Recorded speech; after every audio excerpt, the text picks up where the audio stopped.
নির্বাচন সামনে রেখে 5 দফা দাবিতে আন্দোলনের ঘোষণা দিয়েছে জামায়াতে ইসলামী।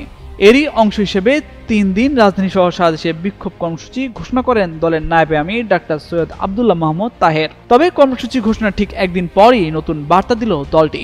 মঙ্গলবার দলের কেন্দ্রীয় প্রচার বিভাগ থেকে পাঠানো এক বিজ্ঞপ্তিতে বলা হয়, অবাধ, সুষ্ঠু ও গ্রহণযোগ্য জাতীয় নির্বাচন অনুষ্ঠানের লক্ষ্যে ঘোষিত কর্মসূচির সময়সূচি পরিবর্তন করা হয়েছে। 47তম বিসিএস এর লিখিত পরীক্ষার কারণে 18-19 সেপ্টেম্বর সকালে কোনো ধরনের বিক্ষোভ না করার সিদ্ধান্ত নিয়েছে দলটি। এতে বলা হয়েছে, আগামী 18 ও 19 সেপ্টেম্বর সকালে বিসিএস পরীক্ষা অনুষ্ঠিত হবে।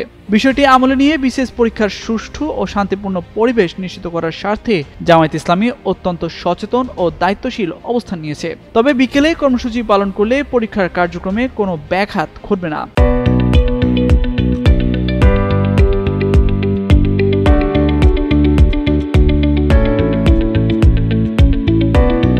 সে কারণে ইতিমধ্যে সারা দেশের সংশ্লিষ্ট শাখাগুলোকে বিশেষ নির্দেশনা দেওয়া হয়েছে।